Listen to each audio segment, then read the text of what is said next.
Welcome back, my Canadian cousins. I hope you are having a great day. This is part 2 of Talking Canadian. If you have not seen part 1, it was great fun. I just love these sort of things. I think it's lighthearted, but I think it's also just a great experience in delving deep into the history of a nation and a people and how your language came to be, how your accent came to be. And I just think that these deep dives into the evolution of the English language throughout the English-speaking world, the similarities and the differences, and obviously American English and Canadian English are quite similar, but with stark differences, especially in spelling, certain pronunciations, certain ways we form words, and probably most fun and humorous to delve into is the slang. So this is part 2 of Talking Canadian. If you have not seen part 1, I will drop a link in the description, and also at the conclusion of this video there should be a little circle here for subscribing, which I would love for you to do. My channel icon, fastly approaching 10,000 subscribers, and I would love to reach that goal soon after the new year. Somewhere around right here will be where you can click on to see part 1 of this video. Okay, my friends, thank you so much for joining me. If I don't see you, if I don't post another video before Christmas and New Year's, which I might not be able to, I will try. But if I don't, have a very, very happy holiday season, my friends. Thank you for joining me, and thank you for making the work that I do on this channel worthwhile. Because without you, I'm just talking to myself. And the interaction I've been having with you has been so enriching for me, so educational for me, and makes it worthwhile. And that's my reflection for 2024. Let's get to the video. The Northern City Shift, which has been going on in places like Niagara Falls, New York, for 50 years.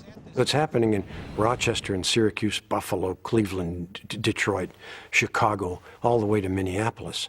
And it is a movement of the vowel sounds in American English. So where we say top and box, they say tap and backs. Where we say an and family, they say an and family. It's not anymore. Would you write it on an index card? It's important because it shows the strength of the Canadian-U.S. border as a linguistic divide. That northern city shift that's happening in all those big American cities has not touched any part of Canada. There is no trace of it in any of the Canadian border cities or anywhere else in Canada. And I find that so interesting because, in fact, in downstate New York, I have a little bit more in common with you guys. I don't say nat or backs, I say not and box. How's it going, eh? Oh yeah, A. Everybody knows A, eh? Although nobody's I knew we had to get to this. really sure where A came from. Only that for Canadians, it's a Swiss Army knife of a word, with a million handy uses. So I was walking down the street, eh? I had a couple of beers, I was feeling pretty good, eh? When all of a sudden I noticed this really big guy, eh? He must have weighed like 220 pounds, eh? I mean, I could see him real far off. He was a real big guy, eh? Me, I'm just minding my own business, eh? And this guy's taking up the whole sidewalk, eh? So when he got close, I just stepped down in the gutter, eh? He went right on by, eh? I gave up, eh? What have you done, eh? So that's great. I mean, yes, that is the quintessential Canadian feature of speech that we certainly know here. I think the world over sort of knows Canada for. And, you know, I watch a lot of Canadian news and nobody ever says A, right? But it's more of a informal colloquialism, I would say. There is no one specific equivalent in American English, I would think. I think we say right a lot, you know. I went to the store, right? So we also say, you know, like afterwards, like, and I say that a lot. I use that as a verbal crutch too much. Did you see what happened to that guy? You know, different intonations, different words, but A is said almost the same way, it sounds like, and it's just so versatile. And why not? It's great, eh? I love it. I'm sorry for doing that. Be kind to me in the comments. I'm just trying it on for size. Then there are Canadian words, our private stock for our consumption only. The Canadian Oxford Dictionary team spent 5 years tracking them down, reading everything from newspapers to Tim Hortons coffee cups to flyers from Canadian Tire. Here's what they found. Some familiar Canadian foods like cottage rolls, date squares, and butter tarts, of course. Believe it or not, nobody else eats these.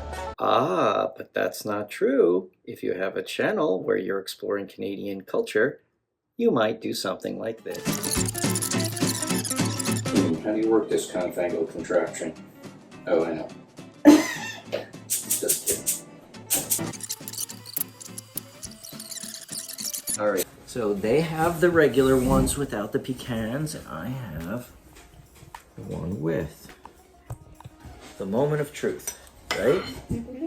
How are we supposed to eat them? Like, is there a specific way? I'm not sure. I don't know. I'm not sure if you're supposed to pick them up or cut into them.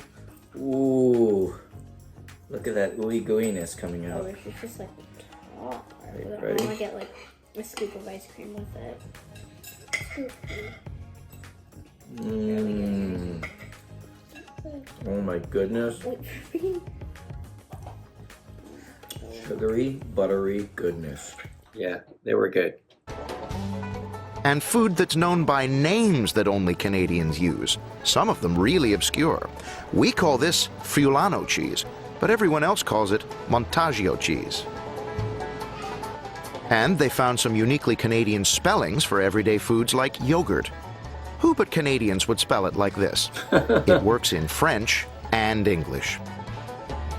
In all, they found 2,000 words we use and nobody else does. What's amazing is the ordinariness of the words that we find to be Canadianisms that we never realized that other people didn't use. Like words like fishboat from and eaves trough and things like that. Even Friulano cheese, gas bar, yeah. If you've grown up with those words, you think everyone uses them. I mean, my favorite was I grew up in Winnipeg, and I've always called a jelly-filled donut a jam buster. And I thought everyone in the world called them jam busters, and why would you call them anything else? And it wasn't actually until I started working on this dictionary that I discovered that really only Manitobans use jam buster. Maybe a few people, going towards Regina and Thunder Bay, but mostly it's a Manitoban thing. Dipsy Doodle's pretty good. In Canada, if you're... So let me think. Manitoba, going west to Regina, Saskatchewan, east to Thunder Bay, Ontario.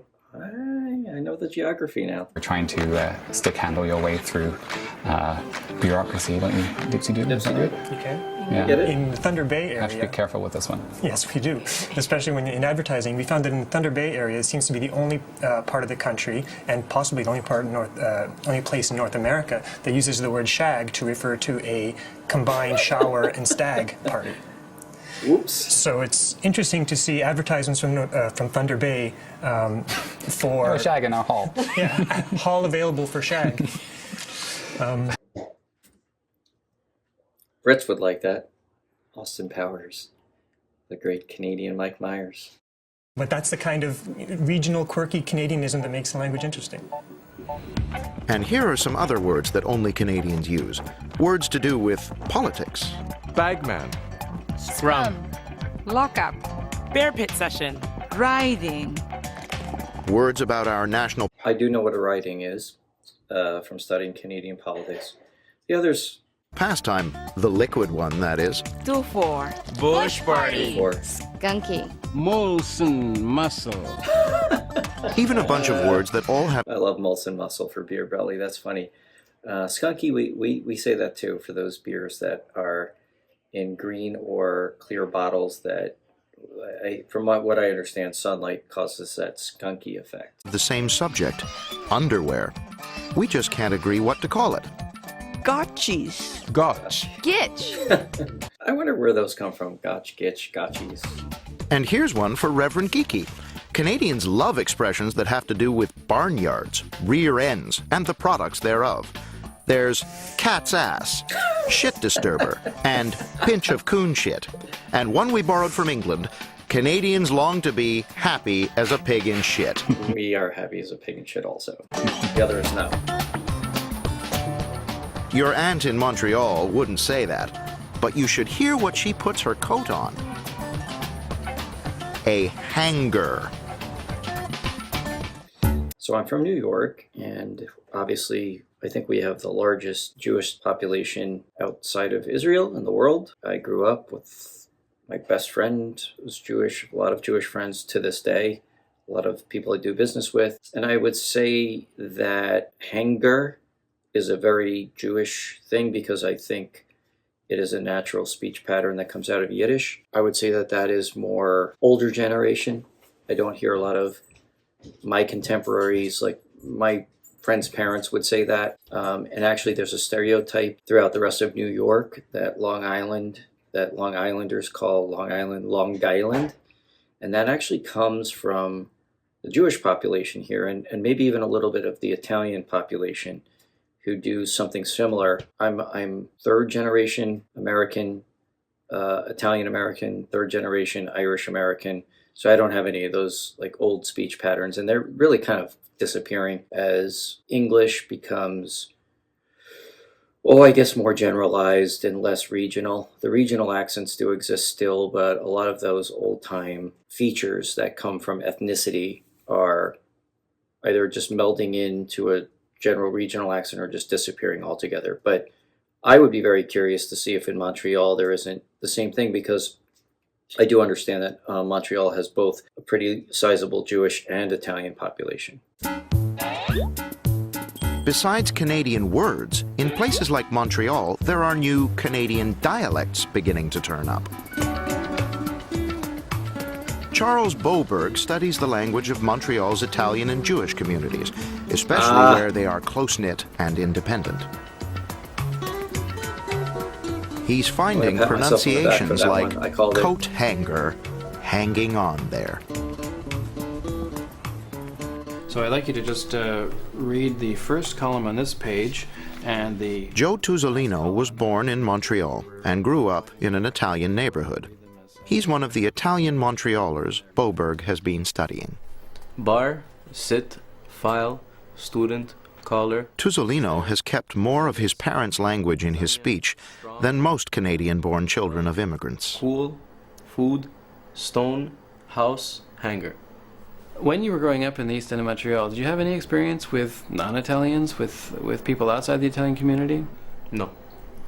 Until maybe I went to college. Non-Italians, as far as white non-Italians, never really saw any white non-Italians. Boberg thinks these patterns might be the beginning of lasting local dialects, the kind that tend... So that's interesting. Yeah, I mean, there are Italian-American communities here in New York, but I would say they still interact a lot with the rest of the very diverse population here. Interesting that it seems like, from what they're saying here, that this is very sort of an enclave. ...to appear as countries get older. He thinks they're more likely to develop in Montreal than in other multicultural Canadian cities. In Toronto, even though certain people grow up in communities where most of the people around them are from their own ethnic group, they nevertheless get exposure to English as the ambient language in the community. In Montreal, however, the children of immigrants have generally gone to French school. In fact, now go to French school by law. So there's very little opportunity to learn standard Canadian English. It's fun. Makes sense. That's the thing about the movie. Interesting. Joe Tuzzolino's... So I would say the Toronto... Let me pause for a second. I would say the Toronto experience is a little bit more like the New York experience, but because English is not the dominant language in Montreal, therein lies the difference. Spends his spare time with other Italian Montrealers. The exact same thing is we have to look for costume stores. Listen for the hard T's at the end of words and the G's in words like wedding. Before we went to this, I'm gonna leave a wedding to go watch on a Friday night. First of all, there's no weddings on Friday. Comedy show. You guys will do. Yeah, but that's still good considering you were in a high-class restaurant. Exactly. Yeah. Usually one person you pay about $100. I worked there for 6 months. I never did that. Yeah. First of all, Friday is the first part of the weekend. I'm talking about Saturday night. Yeah, so don't forget, because Has once I anybody forgot, and I had... You don't have to be Italian to use those G's and T's. Did they mind? Did the waiters look upset? No. Shandel Rothman, David Sulicianu, and Jack Rudnicki all grew up in the mostly Jewish Côte-Saint-Luc area of Montreal. Afternoon, bring a picnic supper, bring the lawn chairs and a book, and just Montreal Jews share some habits with Montreal Italians, but they have some little twists of their own, all of them drawn from Yiddish. Jewish speakers, for instance, are remarkable for pronouncing the I vowel, the I sound, in a word like high or time, further back in the mouth than other people do. So it sounds something like high or time. Oh, that's so New York, and that does very much come from sort of that Yiddish culture, high, time. For sure. I'm seeing so many parallels to New York here. But, and I would say, they're talking linguistically more than anything else, but there are so many parallels between Jewish, probably more Eastern European, Ashkenazi Jewish and Italian culture. The way they very much came to this continent, I would say, and have a lot of cultural differences, cultural similarities, notwithstanding the religious difference. When you hear someone saying high and time, they're most likely going to be a Jewish Montrealer. The Italians, on the other hand, are remarkable for not participating in a change that is sweeping most of North America, which is the vowel oo in a word like do or to tends to be pronounced much further forward in the mouth now, especially by young North Americans. Actually, getting back to this weekend, what do we want to do? So you hear Italians saying things like tu and tu, which really marks them off as being different. Yeah, because that's what I do when I usually speak. Yeah, I do that too. Yeah. You do that too. I do that too. Not to say Joe and his friends speak a separate language. They use the new words we all use, words that are emerging from technology. The Industrial Revolution produced petrol and bonnet on one side of the Atlantic and gas and hood on the other. But today's revolutions are producing shared new terms. Gigabyte, PMS, fax, quark, autoimmunity. And foreign foods that once seemed exotic are... You can tell this is dated fax. There would be a lot of different technological terms that would be on here if this were filmed now. Now known everywhere. Sushi, cappuccino, dim sum, salsa, shish kebab. And there has been a little sanding down of our English, particularly among Canadians under 30. Pronunciations are changing to match changes in English elsewhere. For example, we used to say news and Tuesday. Now that Y sound is gone, and it's news and Tuesday. We used to say which and weather. Now that H sound is gone, and which and weather are becoming the rule almost everywhere. And if you think the past tense of dive is dived and of sneak is sneaked, as it used to be, they sneaked one past you. Knock. No way. Well, there is some division. You don't say sneak, sneak. It's oh my God, it's Come on. So some of this evolution they're talking about is definitely just in North American English in general, not specifically Canadian English. Although I'm not sure that Americans ever said Tuesday or news. I think in some regions, but that's very much a British way of saying it, although they almost like make it CH, like Tuesday.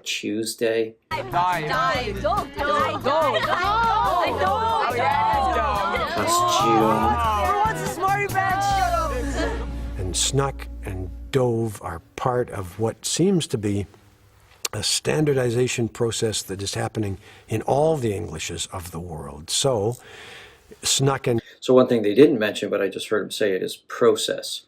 I've noticed that Canadians will say bean. For no American says that. It's been. Process, no American says that. It's process. Those are two words that I notice very much when I hear Canadian speech. Dove will be, or appear to be, the verb forms for those verbs everywhere English is spoken sometime in the next 20 or 30 years. No, it's still cheaper than like how the cheapest one they would like you can get now. Then there's this new speech pattern which is growing like an unwanted weed among teenagers. It's this thing where you make every sentence sound like a question, drives the geezers crazy. It's called Uptalk, and it's turning up everywhere English is spoken. And we left, and then we didn't end up seeing each other after. But then for some reason at the Finch pickup place, he was there, but then my friend was already coming to pick me up. So then he started talking to me, and then I was kind of like trying to look away, because no longer was there like a group of people there. It was just like me, him, and like some other guy. I'm just like, okay. And then, we just like... And then there... That's so funny. I actually spoke about that in the first part of this video, I guess because I heard some of the younger people saying it, and so I noticed it and I talked about it. But that was interesting that I guess I'm a little bit clairvoyant. I didn't know that this was going to be addressed. Like. Oh, yeah. Sally Tagliamonte, like all linguists, hears things in everyday speech the rest of us miss. She noticed that her daughters and her students were saying like a lot, but saying it in particular ways. She studied it and found like use has grown dramatically since it first showed up about 60 years ago. Nobody's quite sure where. And it's become much more than the all-purpose filler most of us assume. I saw them, I was like, what happened? Does like occur just anywhere? Absolutely not. It does not just occur anywhere. If you look and you isolate exactly where teenagers and tweens and university students are using like, they're using it in 3 very specific locations. They're using it at the beginning of a sentence. Like, if you go to the mall in a skirt, people are like, what the hell? They're using it before a noun phrase. Wear like a jean skirt. I'm wearing a jean skirt and maybe a half top. And they're using it before a verb. I think it's better now that we sort of got into this fight, because so now we can like see more people and we're not always like just together. That's on top of the so-called quotative like. He's like with me, and she's like, yeah. She's all like up beside me on the cafe table, like, and he's like, what? The one that's spreading fastest, even to isolated parts of the globe. He's like, is this for your book? And I'm like, no. And I just started laughing, and then Carmen's like, oh my god, you should have said yes. That's nice. No, but he was like, yeah, I have to write my speech. And I was like, well, I don't know how much we raised because we haven't tallied it. And she was so skinny. She was like, Where? like half me. Like, oh my god, you serious? who? Yeah. Who? This girl, I don't know. So I just saw every her. single time I say like, my mom says says that it's improper to say like all the time.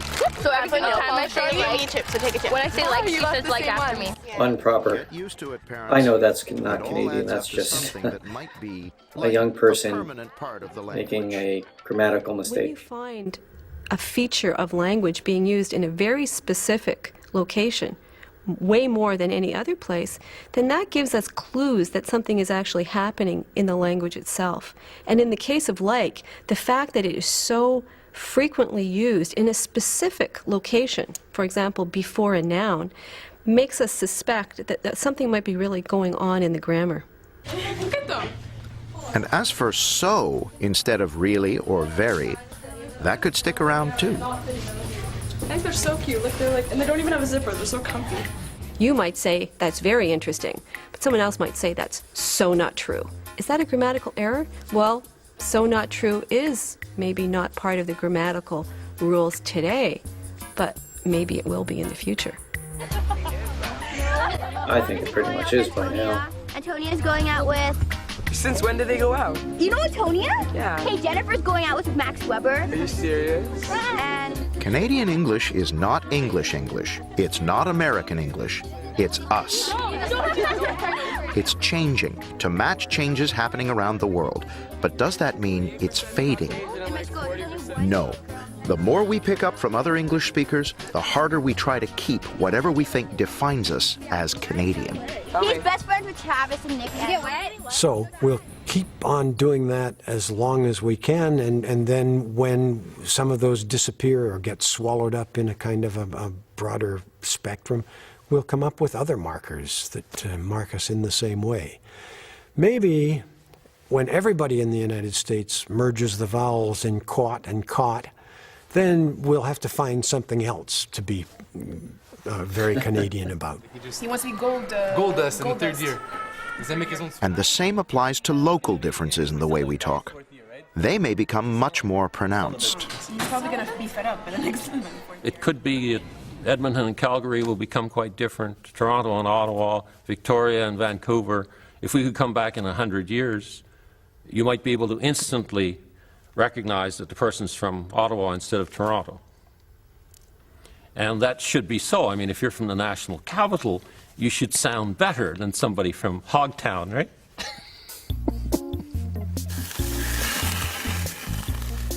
In fact, after 150 years or so of observation and contemplation, of listening to the wonderful, blunt poetry of our language, even the Reverend A. Constable Geeky might join the rest of us in talking Canadian. I've had the biscuit with going snaky about all these Canadian words. Bug, store, boss, loony, toonie, pogie. They're all pretty good Canadian words. I'm learning to talk Canadian, eh?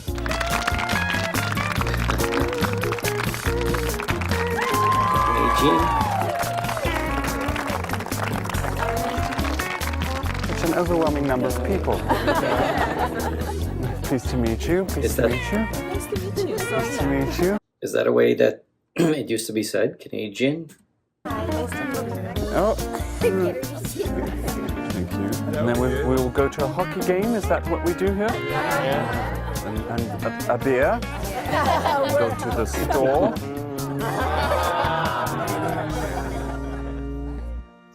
Hey, Constable Geeky. Oh, that was fun. That was fun. This last part of it, though, seemed like it was more about, not so much about the distinctiveness of Canadian English as I think the first part of it was, but the development and the evolution of the language and the way it's used. And I think that it really more tracks the evolution and changes that are happening in North American English in general. So, because I saw a lot more parallels to what's going on here too, and has continued to go on since this thing was filmed some 10-15 years ago. Anyway, my friends, very fun, very fun. I hope you enjoyed this as much as I did. And look, I'm going to end it here. I hope that you all have a very happy holidays. Please like and subscribe, and I'm going to put right here, about right now, to see part 1 if you have not seen that yet. Okay, my friends? Take care. See you soon.